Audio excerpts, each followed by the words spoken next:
সুন্নির vote সুন্নিরই দিব, অন্য কোথাও দিব না। কথা কোন ঠিক না বেঠিক? এই জন্য আপনারা এখন থেকে শুধুমাত্র ওয়াজ মাহফিলে সীমাবদ্ধ না, আমাদের রাজনীতির মাঠ দখল করতে হবে।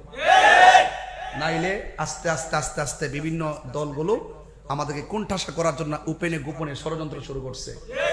কথা কোন ঠিক কিনা?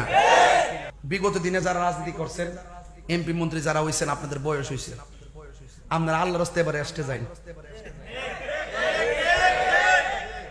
যে দল হোক রাজনীতির সব দল ঢুকে যাচ্ছি, যেটি আগের আছেন সব কমু যে আল্লাহর রাস্তায় বহুত রাজনীতি করছেন, বয়স হয়েছে, এবার গিয়া গরব বই অজিবা পড়েন, সুবহানাল্লাহ সুবহানাল্লাহ, বহুত মালটাল খামাইছেন, এবার যায় গরব বইন আল্লাহর রাস্তায়। বাংলাদেশটা এখন তরুণদের হাতে ছাইরা দেন। আপনাদেরকে ডাক দিলে পাওয়া যাবে তো ইনশাআল্লাহ। আমরা সুন্নি, আমরা কি?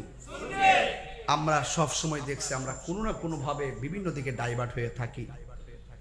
এখন থেকে কিন্তু সমীকরণ পাল্টাইলেই হইব। যেইভাবে মাজার ভাঙতেছে, যেইভাবে জশ্নে জুলুস আক্রমণ করতেছে, যেভাবে সুন্নি আলেমদেরকে হুমকি দিতেছে, আপনারা জানেন আহলুস সুন্নাত ওয়াল জামাত বাংলাদেশের মাননীয় চেয়ারম্যান আল্লামা কাজী মঈনুদ্দিন আশরাফি হুজুরকে হত্যার হুমকি দিয়েছে, নাউজুবিল্লাহ। এবং আহলুস সুন্নাত ওয়াল জামাত বাংলাদেশের নির্বাহী মহাসচিব, আমার আইডল আইকন আল্লামা উপাধ্যক্ষ আবুল কাসিম মাহমুদ ফজলুল হক হুজুরকে হত্যার হুমকি দিয়েছে, নাউজুবিল্লাহ।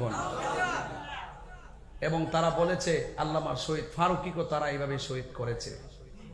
আমি অনতি বিলম্বে আমি প্রশাসনকে বলবো, আমাদের মানববন্ধনের মাধ্যমে প্রেস ক্লাবে জানান দেওয়া হয়েছে, এই ফেসবুক আইডি থেকে বা কারা এইভাবে ওপেন হুমকি দিচ্ছে, অনতি বিলম্বে তাদেরকে শাস্তির আওতায় আনতে হবে। ঠিক কিনা বলেন?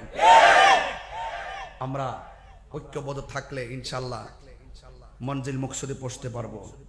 নবীর জন্যই জীবন দিব, হকের জন্যই জীবন দিব, কোরআনের জন্য জীবন দিব, ইসলামের জন্য জীবন দিব, ওলি আল্লাহর জন্যই জীবন দিব। একদিন তো মরে যাব, কিন্তু মৃত্যুর আগ পর্যন্ত লড়ে যাব।